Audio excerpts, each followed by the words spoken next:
मुझे संघ का आदेश हुआ है कॉन्सेप्ट देने के लिए। पानी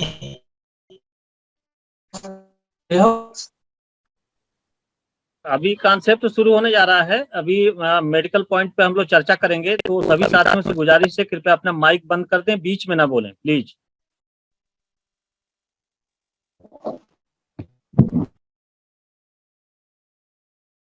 हमारा ये जो समर संघ का कॉन्सेप्ट चल रहा है ये बहुत ही प्राकृतिक है और प्रकृति से जुड़ा हुआ है और हमारा धर्म भी प्राकृतिक है, इसीलिए वो शाश्वत है। शाश्वत का मतलब है जिसमें कोई परिवर्तन नहीं हो सकता, न परिवर्तन की जरूरत है, जो शाश्वत है। और हम आप सभी प्रबुद्ध जन हैं और प्रकृति के नजदीक अगर जाएं तो हमें मालूम होगा कि वास्तव में हमारा धर्म क्या है। जिस तरीके से आग के अंदर अगर ज्वलनशीलता है, गर्मी है, तो आग है, नहीं तो आग नहीं है। पानी का धर्म है शीतलता, गर्म करके रख दीजिए, कुछ समय के बाद अपने आप ही ठंडा हो जाता है, ये उसका धर्म है। बर्फ का है ठंडक देना, बर्फ के पास बैठेंगे तो अपने आप हमको ठंडक मिलेगी। वैसे ही धार्मिक होने का मतलब यही है कि अगर हम धम्म की शरण में हैं तो निश्चित रूप से वो प्राकृतिक गुण हमारे अंदर आने ही चाहिए जो वास्तव में यूनिवर्स में है, प्रकृति में है। और आज जो अनुसंधान चल रहे हैं वो उन्हीं चीजों पर चल रहे हैं जो प्रकृति में शाश्वत हैं और जिनके विषय में अभी तक खोज नहीं हो पाई है, उन्हीं पर खोज हो रही है। प्रैक्टिकल पहले होता है, थ्योरी बाद में बनती है। और आज हम क्या समझ बैठे हैं कि थ्योरी को लेकर के हम बैठे हुए हैं और प्रैक्टिकल को हम भूलते जा रहे हैं। तो पहले तो हमारा प्रैक्टिकल ही है। अगर हम देखें लॉ ऑफ ग्रेविटेशन कैसे हमें मिला, सेब ऑलरेडी गिर रहा था, लेकिन उसको जब खोज किया न्यूटन ने तो लॉ ऑफ ग्रेविटेशन हमें मालूम हुआ। भाप बन रही थी और उसकी पावर को हम नहीं समझ पा रहे थे, लेकिन जेम्स वाट ने उसकी ताकत को देखा और उसको जो है एक इंजन के रूप में परिवर्तित कर दिया, जिसका कि आज हम भौतिक जगत में सभी लोग स्टीम का प्रयोग देख रहे हैं। तो मैं अपने मुख्य कॉन्सेप्ट पर आना चाहता हूं कि वास्तव में हमारा जो जीवन है, हमारा जो शरीर है, प्रकृति के उन्हीं उपादानों से बना हुआ है। मिट्टी, पानी, हवा और प्रकाश, ये चार चीजें हैं जो भौतिक रूप से हमें दिखाई और महसूस हम कर सकते हैं। आकाश तत्व तो सूक्ष्म है जिसको कि हम नहीं महसूस करते हैं, लेकिन वो हमारी भावनाओं के रूप में है। तो प्राकृतिक चिकित्सा का उद्भव जो हुआ वो इन्हीं प्राकृतिक उपादानों की वजह से ही हुआ। लोगों ने देखा कुत्ते को जब गर्मी लगती है तो पानी में जाकर के हिप को डुबो करके बैठ जाता है। भैंस को गर्मी लगती है, वो भी जाके बैठ जाती है। जो भी जानवर इस तरीके से गर्मी से प्रभावित होते हैं तो केवल हिप को डुबो करके जाके पानी में बैठ जाते हैं और अपनी अंदर की गर्मी को शांत करते हैं। कहने का तात्पर्य यह है कि इन्हीं सब चीजों को लेकर के प्राकृतिक चिकित्सा बनी हुई है। जैसे हम देखते हैं कुत्ते को इंडाइजेशन की प्रॉब्लम होती है, तो अगर बाहर है, छुट्टा है, खुला हुआ है, तो जाके घास कहीं ना कहीं से खाता है और उल्टी करता है, और उल्टी के बाद वो अपने आप को फ्रेश कर लेता है। तो ये कुत्ते को किसने बताया? नेचर ने ही बताया। उसका जो सेंस है वो बहुत ही जागृत है। गाय को छोड़ दीजिए, विषैली घास कभी नहीं खाएगी जो उसके लिए फायदेमंद नहीं है। तो ये कुदरत के अंदर ये सारे के सारे जीव जंतु, पशु पक्षी, कीट पतंगे सभी अपना हित अनहित जान रहे हैं। लेकिन हम क्या हैं, पढ़े लिखे होने के बावजूद भी हम इस चीज को नहीं समझ पा रहे हैं कि आखिर ये जीव जंतु कैसे जीवित रह लेते हैं। आप देखें कि परिश्रम जितना है, सर्दियों के मौसम में अंडरग्राउंड हो जाता है और कुछ नहीं खाता है, क्योंकि उसने जो खा रखा है पहले से वही उसके लिए काम आता है। सांप को देख लीजिए, मेढक को देख लीजिए, ये जितने इस तरीके के जानवर हैं वो जमीन के अंदर चले जाते हैं और अपने आप को सुरक्षित करते हैं। जैसे ही मौसम बदलता है फिर अपने आप वापस आ जाते हैं। हमारा आपका भी इस नेचर के साथ उसी तरीके का संबंध है, लेकिन जितना ही हम अप्राकृतिक होते जा रहे हैं उतने ही हम कष्ट अपने आप में बुला रहे हैं। जैसे ठंडक का मौसम है, हमें मौसम से लड़ना नहीं है, लेकिन उसके साथ हमें मिलजुल करके रहना है और अपने आप को सुरक्षित भी रखना है। तो इसके लिए जरूरी है कि हम जितना ही नेचर के नजदीक जाएंगे उतना ही अपने आप को हम मजबूत बना के रखेंगे। अब जैसे ठंडक का मौसम है, कपड़े तो हम पहने, लेकिन अगर आप ब्लोअर चला रहे हैं तो ये आपका नासमझी है और आप अपने इम्यून सिस्टम को कमजोर बना रहे हैं। गर्मी है, लू चल रही है, गर्म है मौसम है, हम एसी में ठंडे में रह रहे हैं तो हम अपनी इम्यूनिटी को खो रहे हैं। और जितने भी लोग एसी में रहने वाले या ब्लोअर में रहने वाले हैं साल में 6 बार बीमार होते हैं। 6 बार, निश्चित रूप से 6 बार बीमार होते हैं। और अगर इन अप्राकृतिक संसाधनों का प्रयोग हम कम से कम करें तो आप देखेंगे कि आपके इम्यूनिटी बहुत मजबूत होती चली आ रही है। ठंडक से लड़ने की क्षमता आपके अंदर अपने आप आ रही है। गर्मी से, लू से, लपेटों से लड़ने की क्षमता आपके अंदर आ रही है।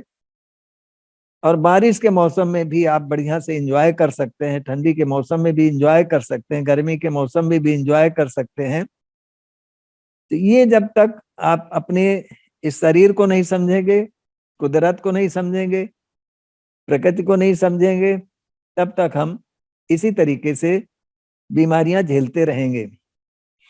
तो आज हमारा जो विषय विशेष है वो मस्कुलर डिसऑर्डर की बात है, मस्कुलर डिस्ट्रॉफी की बात है। तो इसके विषय में आज से नहीं, मैं तो इस चिकित्सा में 67 से हूँ और खुद मैं बहुत ही जबरदस्त बीमार रहा, आईबीएस प्रॉब्लम रही, तो उसकी वजह से प्राकृतिक चिकित्सा में आया जब कहीं नहीं ठीक हुआ, और इस चिकित्सा के माध्यम से ठीक हुआ। फिर मैंने इस पे काम करना शुरू किया, एक तरीके से रिसर्च करना शुरू किया। तो अंत तो इसी को मैंने कैरियर भी बनाया, लोगों की सेवा भी किया। सेवा के माध्यम से आज मैं आप लोगों के बीच में हूं। तो एक केस मुझे याद आ रहा है, 71 का है। गांव में एक 16-17 साल का लड़का आया। वो पैर से चल नहीं पा रहा था। जैसे ही पैर आगे बढ़ाता था तो आगे का पैर उसका लटक जाता था। अब उसके पैर में दर्द भी था। डॉक्टरों ने डायग्नोज किया। डॉक्टर मेरे भाई अन्यथा न लेंगे, मेरे इस कार्य को महसूस करेंगे और इस पे अपना अंदर से सोचेंगे कि वास्तविकता क्या है, और रिसर्च भी करेंगे।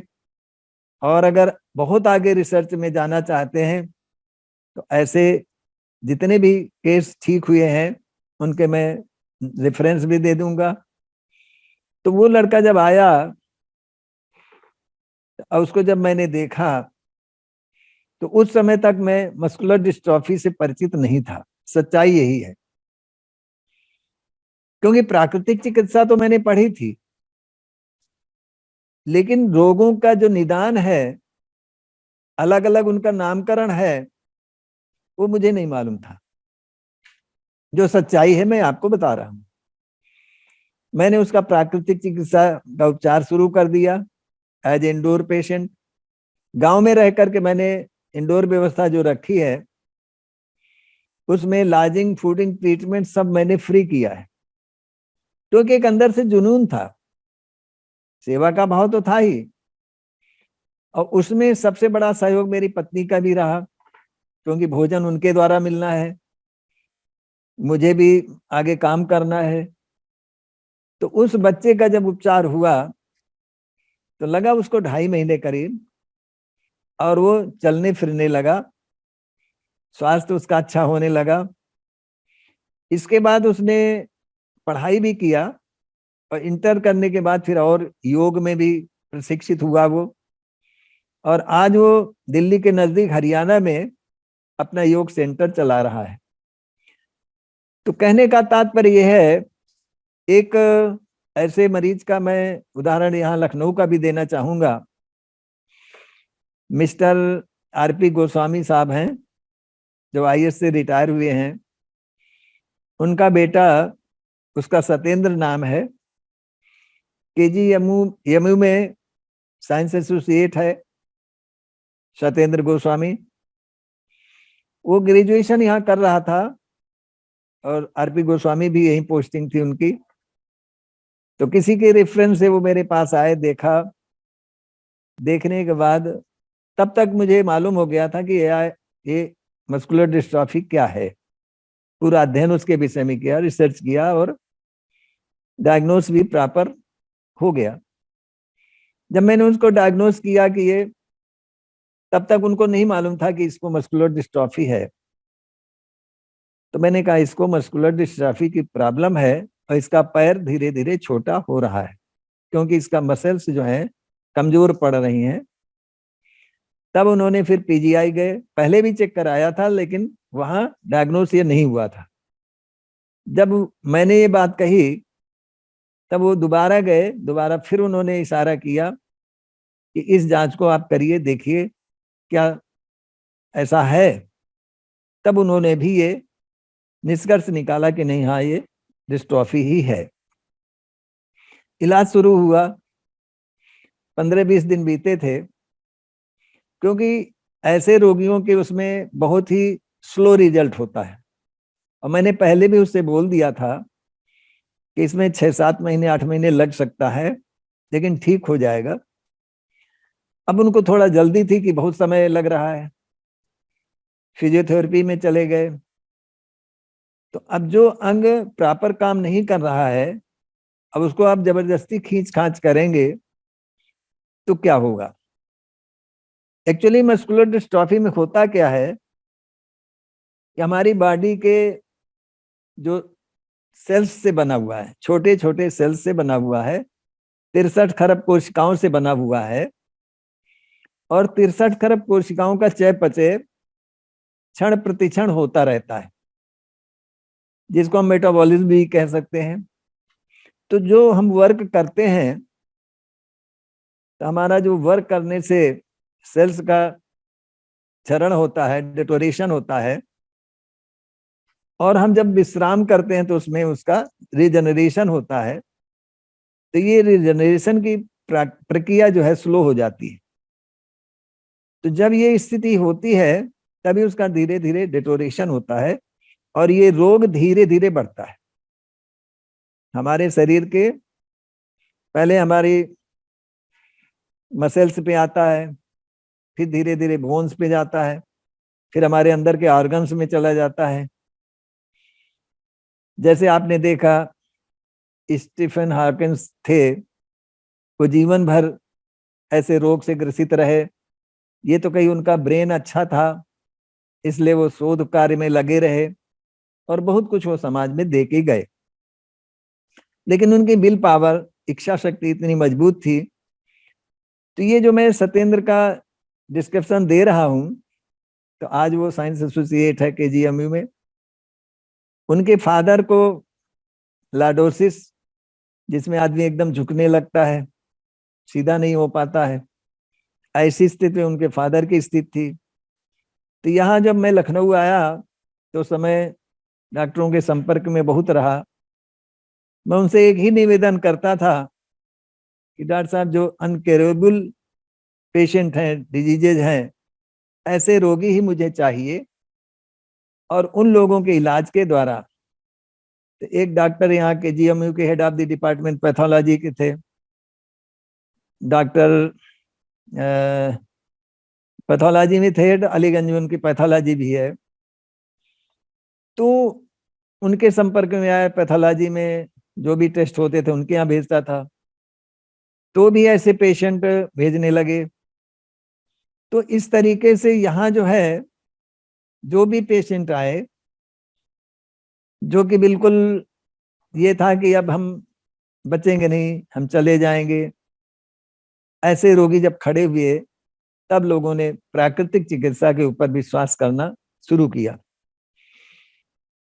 कहने का तात्पर्य, जो मस्कुलर डिस्ट्रॉफी है, अब जैसे कल परसों ही अभी एक सज्जन यहाँ पूछ भी रहे थे पोर्टल पे आके, 4-5 साल को बच्चा है, तो चंडीगढ़ PGI में उसका चेकअप हुआ है, तो उन्होंने वही डिस्ट्रॉफी ही बताई है, मस्कुलर डिस्ट्रॉफी। अभी उसकी शुरुआत है, डायग्नोस हो गया है।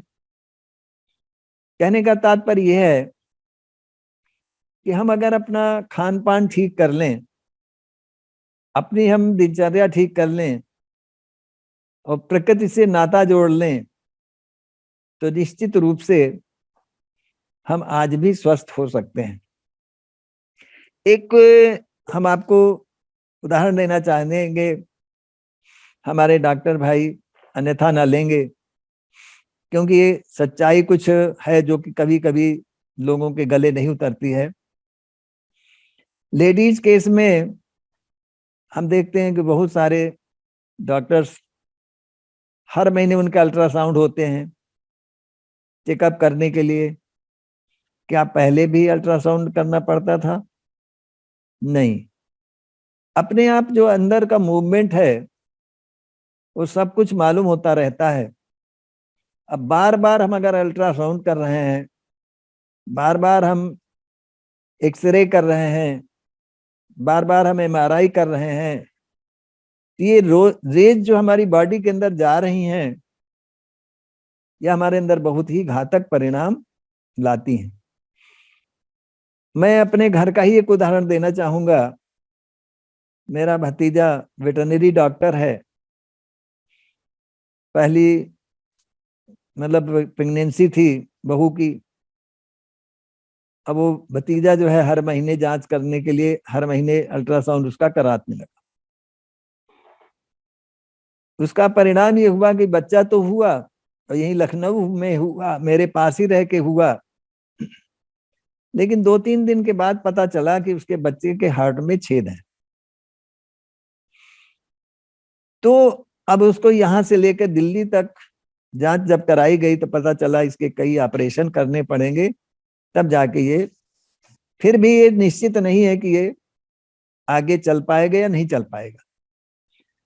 तो कहने का तात्पर्य ये है कि जितनी भी हम अप्राकृतिक लाइफ गुजारते हैं या अप्राकृतिक जीवन की ओर जाते हैं, प्रकृति से दूर, उतने ही हम दुखों को अपने पास बुलाते हैं। तो ये जो डिस्ट्रॉफी रोग है, ये भी हमारी इम्यूनिटी से जुड़ा हुआ है। और हम अगर अपनी इम्यूनिटी को ठीक कर लें, अब जैसे आज की समाज में बच्चे को मिट्टी में नहीं खेलना है, इससे ये हो जाएगा। हमारे बगल में झुग्गी झोपड़ी है, उसमें बहुत सारे बच्चे रहते हैं। 3 दिन पहले ही बेटी ने देखा कि छोटे छोटे बच्चे हैं, कपड़े भी नहीं पहने हैं, और हम लोग ठिठुर रहे हैं, बहुत सारे कपड़े हैं, मिट्टी में वो खेल रहे हैं, धूल में खेल रहे हैं। ये प्रतिरोधक क्षमता उनके अंदर कहाँ से आ रही है? इस मिट्टी से ही आ रही है, इस धरती से ही आ रही है। अगर हम इसका एक उदाहरण लें पहलवानों का, तो जो भी पहलवान आगे जाते हैं वो अखाड़ा बनाते हैं, मिट्टी गोड़ते हैं और उसी मिट्टी में लोड़ते हैं, उसी में लड़ते हैं। आज ये गद्दे बन रहे हैं, लेकिन जो मिट्टी में खेल के पहलवान आगे आते हैं, उनके अंदर जो इम्यूनिटी होती है वो बहुत महत्वपूर्ण है। आज तो ये सिद्ध हो चुका है कि अगर जमीन पर हम नंगे पैर कुछ देर टहलते हैं तो निश्चित रूप से धरती से जो ऊर्जा हमें मिलती है वो बहुत महत्वपूर्ण ऊर्जा होती है। तो ये जो 4 उपादान हमारे हैं, मिट्टी, हवा, प्रकाश, अग्नि, तो ये जो 4 तत्व है पानी का, इनमें बहुत सारा तत्व समाया हुआ है और वो तत्व हमारे लिए बहुत महत्वपूर्ण है। अब हम इस पे आते हैं कि हम अपनी इम्यूनिटी को, क्योंकि भोजन से ही हमारा शरीर बनता है और भोजन से ही शरीर बिगड़ता है, तो इसलिए अगर हम इसी चीज को ठीक कर लें तो कहते हैं ना, एक साधे सब सधे, सब साधे सब जाए। तो एक चीज को हमें देखना है, समझना है कि हम भोजन को संभालें। और हमारा बहुत सारे, हमारे यहाँ जैसे लोग आते हैं, हर विभाग के लोग आते हैं, अधिकारी वर्ग आते हैं, नेता लोग आते हैं। हमारा उनसे एक ही निवेदन रहता है कि आज जो हमारे देश में फर्टिलाइजर, कीटनाशक, पेस्टिसाइड, इंसेक्टिसाइड्स, ये जो चीजें हो रही हैं, और ये एंटीबायोटिक्स, ये जो दवाइयों का बिजनेस चल रहा है मल्टीनेशनल कंपनियों के द्वारा, ये भी हमारे लिए बहुत ही घातक है। तो अगर हम अपने भोजन को देख लें, किचन को देख लें, तो किचन हमारी आयुर्वेद शाला है। पूरा A to Z जो भी हमारे किचन में है, सब हमारे स्वास्थ्य के लिए फायदेमंद है। लेकिन हमें ये जानना है कि इस भोजन में कौन ऐसा भोजन है जिसमें कि फर्टिलाइजर का प्रयोग कम हुआ हो, पेस्टिसाइड का प्रयोग कम हुआ हो, प्रिजर्वेटिव का प्रयोग कम हुआ हो, कीटनाशक का प्रयोग कम हुआ हो। अगर इन चीजों पे हम ध्यान दे लेंगे तो हम निश्चित रूप से आरोग्यता को प्राप्त करेंगे। ना तो बहुत बड़े अस्पताल में हमारा स्वास्थ्य है, न बहुत बड़े टानिकों में स्वास्थ्य है। स्वास्थ्य है तो आपका प्राकृतिक भोजन पर है और प्राकृतिक वातावरण में है। तो अब भोजन की अगर बात आती है, तो जैसे आज के समय में जाड़े का सीजन है, अभी हमारे बीच में कई लोग नहीं रहे हैं हार्ट अटैक के कारण। जाड़ों का मौसम ऐसा होता है कि जिसमें हम क्या खाएं, कैसे खाएं, ये हमें नहीं पता होता है। अब जैसे आज मकर संक्रांति है, सूर्य हमारा दक्षिणायन से उत्तरायण होता है, तो सूरज की गर्मी से हमारा पाचन तंत्र प्रभावित होता है। तो जब हमारा पाचन तंत्र प्रभावित होता है तो उसी के अनुरूप फिर हमें भोजन का चयन भी करना चाहिए। किसी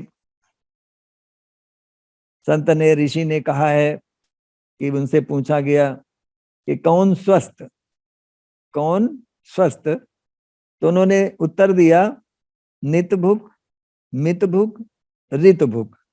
ये 3 सूत्र दिए। नित भुक का मतलब है नित्य नियमित, मित भुक का मतलब मिताहारी, ना अधिक खाना ना कम खाना। ऋत भुक, ऋतु के अनुसार खाना। अब जैसे हम आप देखते हैं कि इस समय मूली आ रही है, गाजर आ रही है, चुकंदर आ रहा है, पत्ता गोभी आ रही है, फूल गोभी आ रही है, गांठ गोभी आ रही है, सलजम आ रहा है, ये सारा का सारा इस समय आ रहा है। अमरूद आ रहा है, पपीता आ रहा है। ये सब ऐसी चीजें हैं जिनको कि सुन करके लोग सोचते हैं अरे अमरूद खा लेंगे तो हमको सर्दी हो जाएगी, पपीता तो बहुत ठंडा होता है, मूली तो बहुत ही ठंडी होती है, गाजर भी ठंडी होती है। अरे भाई अगर ठंडी होती है तो कुदरत ने ठंडक में, ठंडी में क्यों पैदा किया है? इसी समय ये क्यों पैदा होती हैं? इसलिए कि यही हमें हमारा भोजन है। जिस समय कुदरत जो चीज हमें दे रही है उस समय का हमारा वही भोजन है। गर्मियों में आम आता है तो आम भोजन है। तो कहने का तात्पर्य है अगर हम कुदरत के नियमों का पालन करते हैं। अब ये संक्रांति का समय है, हमारे आदि से चला रहा है कि संक्रांति के समय हमें हल्का भोजन करना है, तिल का, मिलेट्स का भोजन करना है। अब जैसे हम रामदाना आता है, तिली आती है, काला तिल, सफेद तिल आता है, खिचड़ी बनती है तो सादी खिचड़ी बनती है जिसमें कि आपका उड़द की दाल हो गई। उड़द की दाल भी हमारे लिए ताकत देती है। चावल हल्का भोजन होता है। तो कहने का तात्पर्य है कि हमको हल्का भोजन लेना है।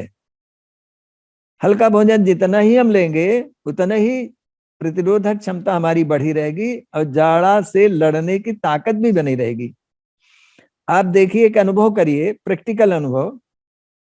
आप सादा भोजन, हल्का भोजन ले रहे हैं, आपको ज्यादा ठंडक नहीं लगेगी। अगर आप चिकनई वाला गरिष्ठ भोजन खा लें, पूड़ी पकवान खा लें, तो आप देखेंगे कि आपका कपकपाहट सी आ जाएगी खाना खाते खाते। ये क्यों हुआ? क्योंकि आपके अंदर जो एनर्जी है, जो एनर्जी जाड़ा से लड़ने के लिए चाहिए थी उतनी थी आपके अंदर, और जैसे ही आपने पूड़ी पकवान खाया आपकी एनर्जी अंतर्मुखी हो गई, अंदर की ओर हो गई, खाना को डाइजेस्ट करने के लिए चली गई और आपके जाड़ा से लड़ने की क्षमता कम हो गई। ये स्वाभाविक है। आप देखिए, खाना खाने के बाद जाड़ा लगता है और कहते हैं नहाने के पहले और खाने के बाद। ये कहावत है, मोटी कहावत है। तो ये जो चीजें हैं तो हमें अपने भोजन पर विशेष रूप से ध्यान देना है। अब जैसे आज के परिवेश में अब डिस्ट्रॉफी रोग है। अब मस्कुलर डिस्ट्रॉफी मतलब हमने बताया सेल्स का रिजनरेशन प्रॉपर न होने से ही हमारे मांसपेशियों का, शरीर की सातों धातुओं का क्षरण होना शुरू हो जाता है। अब 4 साल के बच्चे के अंदर ये चीजें आई हैं तो इसका मतलब वो भोजन जो प्राकृतिक भोजन होना चाहिए वो उसको नहीं मिल रहा है, जिसके अंदर मिनरल साल्ट्स और विटामिन हैं। अब ऐसे बच्चे फास्ट फूड ज्यादा खाते हैं, चॉकलेट टॉफी ज्यादा खाते हैं, तो पेट तो उनका भर जाता है ना, मतलब उसका कैलोरी तो मिल जाती है, लेकिन जो उसको चाहिए मिनरल साल्ट्स विटामिन वो पूरा प्रॉपर नहीं मिल रहा है। तो इसलिए हमें उस केस में, हर एक केस में, चाहे छोटा हो चाहे बड़ा हो, थोड़े दिन आप देख लीजिए। अब जैसे इस समय गाजर है, चुकंदर है, मूली है, ये बहुत सारी चीजें आ रही हैं, तो सुबह शाम केवल एक एक गिलास गाजर और चुकंदर का जूस देना शुरू कर दीजिए, या पत्ता गोभी और आपका पालक, आंवला, इन चीजों का जूस एक गिलास देना शुरू कर दीजिए। तो आप देखेंगे कि अगर हीमोग्लोबिन कम है तो निश्चित रूप से 1 महीने के अंदर ही हीमोग्लोबिन 10 से उसको 15 तक पहुंच सकता है। तो ये एक मौसम बहुत ही अच्छा मौसम है और इस मौसम का लाभ हम सब लोगों को भरपूर ले लेना चाहिए। तो मस्कुलर डिस्ट्रॉफी के केस में बहुत जरूरी है कि उसकी प्रॉपर एक्सरसाइज भी हो, और ऐसी एक्सरसाइज ना हो कि वो थके, इतनी एक्सरसाइज हो कि इसकी पूरी बॉडी का ब्लड सर्कुलेशन प्रॉपर हो जाए, और ये आसन व्यायाम से ही संभव है। आसन, व्यायाम, प्राणायाम, ध्यान। ध्यान तो बहुत ही जरूरी है, चाहे छोटा बच्चा हो चाहे बड़ा हो। आज हम लोग चंद्रा साहब के घर में थे। चंद्रा साहब ने अपनी खुद की स्वास्थ्य की जानकारी दी। कहने लगे हम सीधे नहीं बैठ पाते थे, जब से हमने ये कुछ प्राकृतिक चीजें, आयुर्वेदिक चीजों का प्रयोग करना शुरू किया, स्टीम लेना शुरू किया, भोजन सुधार किया, आज हम सीधे खड़े हो लेते हैं। वर्टिब्रेरी जो हमारी बैठ रही थी, फिक्स हो रही थी, वो भी खुल रही हैं। अब इस 70 साल की उम्र में भी ये बदलाव जो आ रहा है, भाई रीजनरेशन तो हो ही रहा है, डिटोरेशन तो हो ही रहा है, लेकिन इसको कैसे हम रोकें, ये बहुत जरूरी है। तो हम आप सब लोगों को ये मेन फंडामेंटल जो प्रिंसिपल्स हैं, इनके विषय में जानकारी दी। भोजन के विषय में और हम थोड़ा डिटेल जानकारी देना चाहेंगे, जिससे हर एक, चाहे वो हृदय रोगी हो, चाहे डिस्ट्रॉफी का रोगी हो, चाहे आईबीएस का रोगी हो, किसी प्रकार का। अब जैसे आपका लंबर प्रॉब्लम होती है, तो अक्सर हमने सुना, जैसा ही लंबर प्रॉब्लम किसी को हुई, वर्टिब्रेरी दबनी शुरू हुई, तो पैर में प्रॉब्लम आती है, चलने में प्रॉब्लम आती है, साइटिका की प्रॉब्लम आती है, घुटने के दर्द की प्रॉब्लम आती है, वेन कोच की प्रॉब्लम आती है, बहुत सारी प्रॉब्लम आती है। अब उसमें जो न्यूरो सर्जन है तो सर्जरी की बात करेंगे, लेकिन सर्जरी इसका एकमात्र उपचार नहीं है, क्योंकि सर्जरी वाले कई केस हमारे पास ऐसे आए कि सर्जरी के बाद उनका मतलब यूरिनरी सिस्टम गड़बड़ा हो गया, आपका कोलन सिस्टम गड़बड़ा गया, स्टूल अपने आप पास हो रहा है पता नहीं चल रहा, यूरिन अपने आप पास हो रहा है पता नहीं चल रहा है, पैरों का सेंसेशन ही खत्म हो रहा है, ऐसे केस आए। तो कहने का तात्पर्य यह है कि ये केवल मस्कुलर डिस्ट्रॉफी का ही नहीं है, हमारे कंप्लीट सिस्टम को ठीक करने के लिए हमें अपने भोजन पे विशेष ध्यान देना पड़ेगा, और सरकारों को भी इस ओर ध्यान देना पड़ेगा। जो किसान परिवार से जुड़े हुए हैं उनको भी विशेष रूप से ध्यान देना पड़ेगा।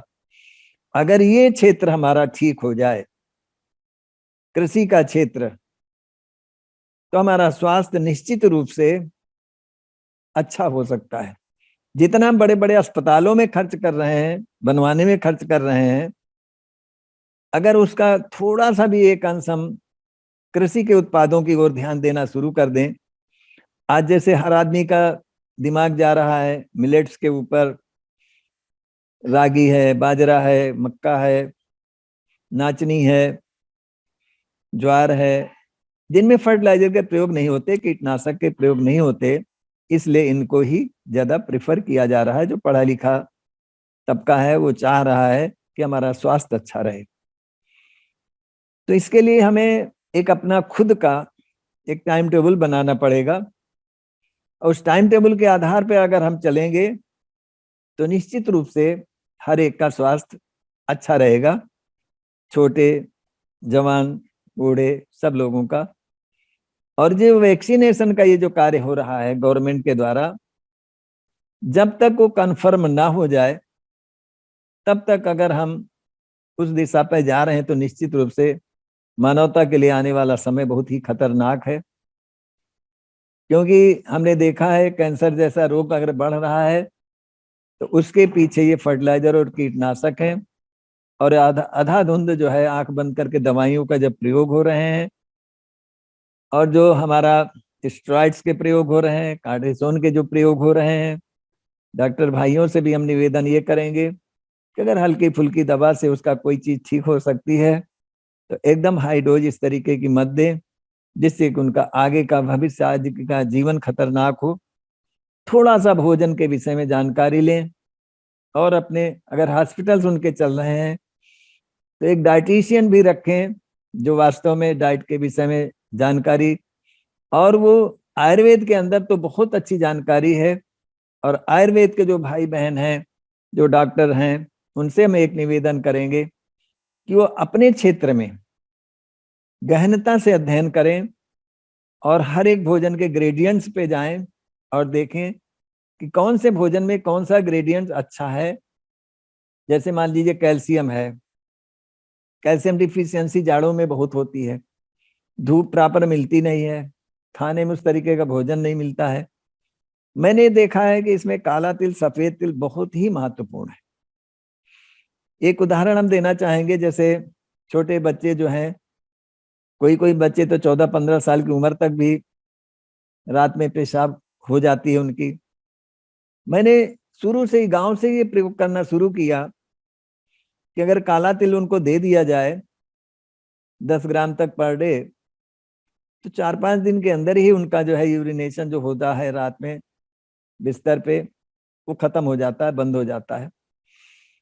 मैंने देखा कि बहुत सारी लेडीज में लिकोरिया की शिकायत बचपन से ही हो जाती है और समझ नहीं पाते, उनकी हड्डियां अपने आप कमजोर होने लगती हैं। उनको भी काला दूध, काला तिल और दही या दूध गाय का शुद्ध मिल जाए, उसको दिया जाए, तो हफ्ते 10 दिन के अंदर ही लिकोरिया ठीक हो जाता है। कहने का तात्पर्य भोजन ही ऐसी चीजें हैं। अब जैसे बहुत सारे लोगों को आज प्रोस्टेट की प्रॉब्लम है, अब इसमें भी अगर हम काले तिल का प्रयोग करें और हमारा ये कुम्हड़ा है जिसका पेठा बनता है, इसका सुबह कम से कम 50 ml जूस ले लिया जाए, तो उससे इसका नियंत्रण होता है, प्रोस्टेट अपने आप जो है कम होने लगती है। तो भोजन के विषय में अगर हम अध्ययन करें, जानकारी लें और सही प्रयोग उनका हो, तो निश्चित रूप से कोई भी रोग, क्योंकि प्राकृतिक चिकित्सा एक ही बात मानती है कि रोग एक ही है, फॉरेन मैटर का शरीर में आ जाना, बढ़ जाना रोग है, और उस फॉरेन मैटर को निकाल देना रोग मुक्ति है। अब यहां जैसे हमने देखा मस्कुलर डिस्ट्रॉफी के केस में अगर उसको मिट्टी की पट्टी दी जाए, एनीमा से उसका पेट साफ होता रहे, या एनीमा नहीं ले सकता तो छोटी हरड़ को गाय के देसी घी में भून करके रख लें, पाउडर बना के, रात में सोते समय गर्म पानी से 1 चम्मच लेकर के गर्म पानी पी लें, सुबह को पेट अच्छे से साफ हो जाएगा। पेट साफ होने लगेगा तो निश्चित रूप से, क्योंकि डिस्ट्रॉफी में हमने देखा है कि कॉन्स्टिपेशन बहुत ज्यादा रहता है। कोई कोई बच्चे तो 6-6 दिन तक मोशन ही नहीं जाते, तो बचपन से ही उनकी आंतें कमजोर होती हैं। तो इसलिए ऐसी रेचक चीजें, अब जैसे हमने गाजर की बात बताई, पालक की बात बताई, और ये हमने बताया आपका चुकंदर, तो इसका जूस देने से इसमें कैरोटीन काफी मात्रा में है। कैरोटीन खून की धुलाई सफाई तो करता ही करता है, विटामिन ए पर्याप्त मात्रा में रहता है, इससे हमारे मांसपेशियों का निर्माण होता है, आंखों की रोशनी अच्छी होती है, त्वचा में निखार रहता है। विटामिन ए का रोल बहुत ज्यादा है, पपीता में भी बहुत है, तो आम में भी बहुत है। तो ये मिनरल सॉल्ट, विटामिन का भी हमारे जीवन में रोल बहुत है, लेकिन अब इसके विषय में हमें जानकारी रखने की जरूरत है। अब हम आपको एक दिनचर्या बताना चाहेंगे जो सर्व सामान्य के लिए होगी, रोगी के लिए भी है, निरोगी के लिए भी है, और जो जीवन भर स्वस्थ रहना चाहते हैं उनके लिए भी है। तो सुबह उठना और पानी पीना, ये उसे पान के अंतर्गत आता है, वो बहुत महत्वपूर्ण है। जिनका हीमोग्लोबिन कम हो तो उनके लिए जरूरी है कि अंजीर मुनक्के को भिगो दें, धुल करके अच्छे से 3 अंजीर और 25-30 मुनक्का, सुबह उसका उठते ही पानी पी लें, साथ में 2 गिलास गुनगुना पानी पी लें। ये ब्लड की धुलाई सफाई करने का काम करता है, स्टमक की धुलाई सफाई करने का काम करता है, और लीवर को ग्लूकोजन देता है, और लीवर को संग्रहित भोजन यही ग्लूकोजन के रूप में ही है। कोई भी भोजन हम करते हैं, चाहे प्रोटीन हो, चाहे कार्बोहाइड्रेट हो, चाहे फैट हो, वो ग्लूकोजन में ही कन्वर्ट होकर लीवर हमारे शरीर में सुरक्षित रखता है। ये रिजर्व बैंक है, और ये रिजर्व बैंक अगर हमारा थोड़ा सा डिफाल्टर हुआ तो फिर हमारी सारी हार्मोनल ग्लैंड्स जो है डिस्टर्ब होती हैं। तो इसलिए हमें अपने लीवर को विशेष रूप से ध्यान देना है, और उसके लिए भोजन हमारा ग्लूकोजन ही है। कोई भी भोजन हम करें तो ये देखें कि वो ठीक से हमारा हजम हो रहा है कि नहीं हो रहा है। तो सुबह हम उसे पान में अगर ये ले रहे हैं, जिनको डायबिटीज है, अर्थराइटिस है, गैस की प्रॉब्लम ज्यादा है, तो शाम को 1 चम्मच मेथी दाना भिगो दें, सुबह उसका पानी छान के पानी और 2 गिलास गर्म पानी पी लें। इससे भी आपका जोड़ों का दर्द, गैस की प्रॉब्लम वो ठीक होगी। और अगर किसी को विटामिन सी की ज्यादा कमी है, एसिडिटी नहीं है, तो हल्के गुनगुने पानी में 1 नींबू निचोड़ करके 2 गिलास में उसको ले लें, तो आपको विटामिन सी पर्याप्त मात्रा में मिलेगा और स्टमक की धुलाई और सफाई होगी।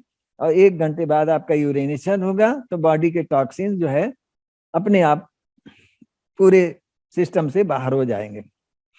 ब्रेकफास्ट में आप कोशिश करें कि 80% 80% आपका भोजन क्षारीय हो। क्षारीय का मतलब होता है जिसमें सब्जियां हैं, फल हैं, ताजे फल हैं और रॉ मटेरियल इतना है। जैसे आप इस समय गाजर आ रहा है, मूली आ रहा है, पपीता आ रहा है, अमरूद आ रहा है, डरिए बिल्कुल नहीं। 2-3 दिन आप खाएंगे, आपको हो सकता है जुकाम हो, चिंता नहीं करना।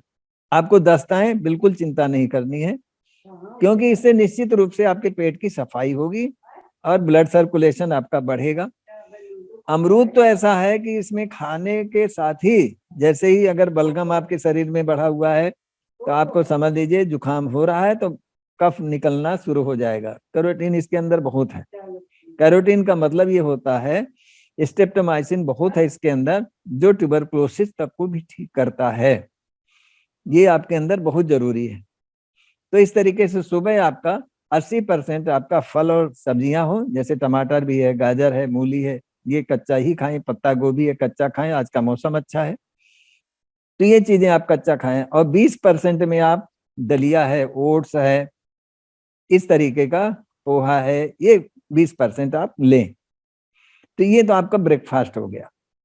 दोपहर में फल और सलाद भोजन के साथ लें पर्याप्त मात्रा में। इसके बाद सब्जी, दाल, रोटी सब कुछ खाएं, तेल मिर्च मसाला कम करें।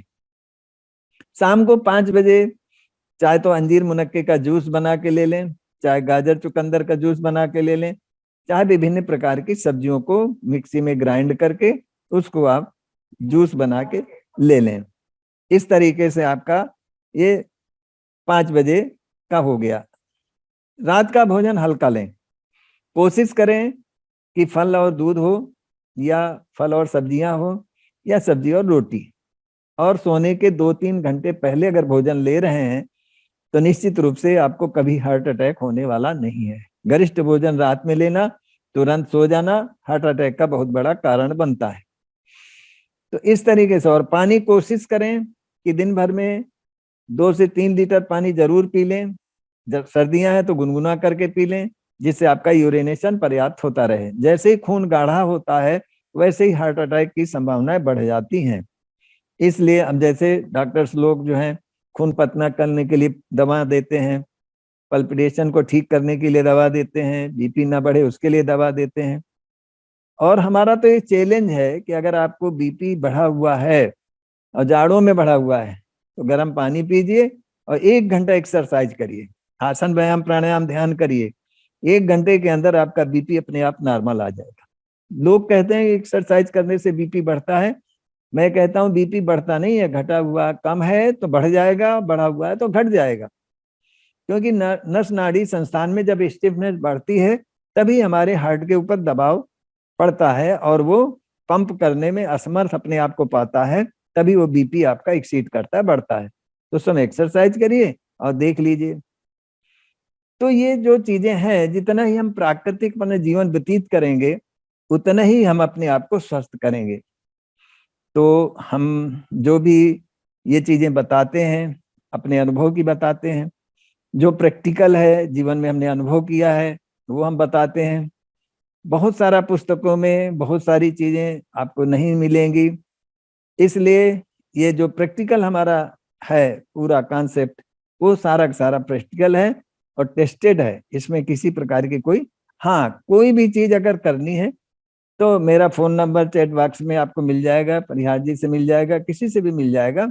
कभी भी, आए दिन मुझे काफी फोन आते हैं, जो जिनको मैं समझता हूँ रिपोर्ट मंगा लेता हूँ और उनको एक डाइट चार्ट बना करके प्रोवाइड कर देता हूँ। कुछ हर्बल मेडिसिन हैं वो मैं प्रोवाइड कर देता हूँ, या वो वहाँ नजदीक अपना ले लेते हैं उससे अपना। तो ये जो चीजें हैं बहुत ज्यादा जितना जितना आप दवा में जाएंगे, केमिकल्स में जाएंगे, उतना ही आप अपने सिस्टम को बिगाड़ेंगे। इसलिए हम आपसे यही निवेदन करेंगे कि पहले आप कोशिश करें, देखें, और ऐसे कोई भी एक्सपर्ट हों जो खान पान के विषय में जानकारी रखते हों, आयुर्वेद के विषय में अच्छी जानकारी रखते हों, उनसे मिलें। हम मिल करके अपना उपचार लें, अपना भोजन सुधार और दिनचर्या ठीक करें।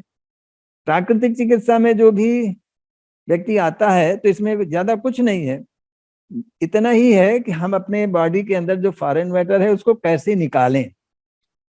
उसके लिए मिट्टी की पट्टी है पेड़ों पर, एनीमा है, स्टीम है, हार्ट फुट बाथ है, पूरी बॉडी का मड बाथ है, फास्टिंग है, फलाहार है, रसाहार है, उपवास है, कल्प चिकित्सा है। ये सारे प्रोसेस हैं। तो इन प्रोसेस के विषय में विधिवत अगर जानकारी लेनी है तो कभी भी आप मुझसे संपर्क कर सकते हैं। और कोई भी रोग ऐसा नहीं है कि जो ठीक ना हो। अभी एक पेशेंट है जिसको एसाइटिस भी थी, हेपेटाइटिस सी भी था, और उस रोगी का आज 5 महीने से इलाज चल रहा है। लेडीज है और वो ठीक भी हो रही है। अभी एक सिडबी बैंक की मैनेजर रही हैं Mrs Sangeeta Kumar, Adler gland tumour था, ठीक हो गया है और करीब 4 साल से बिल्कुल ठीक रही हैं। अब किसी दवा के कारण उनको जो है लीवर में इन्फेक्शन हुआ है और अभी 4-5 दिन इलाज हुआ, उनका ब्लूब्रेन जो बढ़ा हुआ था 4-5 दिन में ही नॉर्मल आ गया। तो कहने का तात्पर्य ये है कि बहुत सारी चीजें हैं केवल भोजन सुधार से। अभी तो हमने चिकित्सा इस समय बंद है जाड़ों की वजह से, लेकिन केवल और केवल भोजन सुधार से ही बहुत सारे लोगों को लाभ मिल जा रहा है। तो हम अपने समर्थ भाई बहनों से यही निवेदन करेंगे कि आप निसंकोच, किसी को भी कोई प्रॉब्लम है तो हमें व्हाट्सएप में अपनी रिपोर्ट भेज दें। हम उनको सही उचित सलाह जो हमारी नॉलेज में है वो हम देंगे और हो सकता है उसी से उनको आराम भी मिल जाए। और इस संघ से जुड़ने का आप सब लोगों को जो ये लाभ मिल रहा है, आज तक किसी भी पोर्टल पर मैंने ये जो चीजें मैं बता रहा हूं आप सब लोगों को, बहुत सारे लोगों ने कहा, बहुत सारे लोगों ने चाहा, लेकिन अभी तक मैंने किसी को कुछ नहीं इसके विषय में विस्तृत जानकारी दी। आप सब लोगों के लिए मैंने अपने इस नॉलेज को देना शुरू किया है, तो इसका अधिक से अधिक आप सब लोग लाभ लें। और मैं अपने जीवन को धन्य मानूंगा कि मेरी इस नॉलेज से, मेरी रिसर्चेस से आपको अगर लाभ मिल रहा है तो निश्चित रूप से मैं अपना सौभाग्य समझूंगा। और जो एक कॉन्सेप्ट दिमाग में बैठ गया है कि बीपी नहीं ठीक होता है, दवा जीवन भर चलती है, थायराइड नहीं ठीक होता, जीवन भर चलती है, शुगर नहीं ठीक होती है, तो इस बात का चैलेंज भी मैं करता हूँ। केवल और केवल 3 महीने शुगर वाला इंसुलिन कितना भी लग रहा है, 3 महीने के अंदर इंसुलिन फ्री हो जाएगा, डायबिटीज की मेडिसिन फ्री हो जाएगा। तो ये चिकित्सा का कॉन्सेप्ट ही ऐसा है। प्राकृतिक चिकित्सा कोई चिकित्सा जीवन जीने की कला है, विपස්සना जीवन जीने की कला है, प्राकृतिक चिकित्सा जीवन जीने की कला है। और आज हर व्यक्ति जान रहा है, साइंटिस्ट जान रहा है कि 90% साइकोसोमेटिक रोग हैं, मनगत रोग हैं। मनगत, भगवान बुद्ध का यही भी कहना है, मन को ठीक करना है, मन के विकार को विकार मुक्त करना है और तन अपने आप ठीक हो जाता है। तो इन्हीं बातों के साथ मैं अपनी बात को विराम दूंगा। आप सब लोग जुड़ें और अधिक से अधिक जोड़ें और इन सब चीजों का इस पोर्टल से लाभ लें। बहुत बहुत धन्यवाद, बहुत बहुत साधुवाद। संघम नमामि, संघम नमामि, संघम नमामि।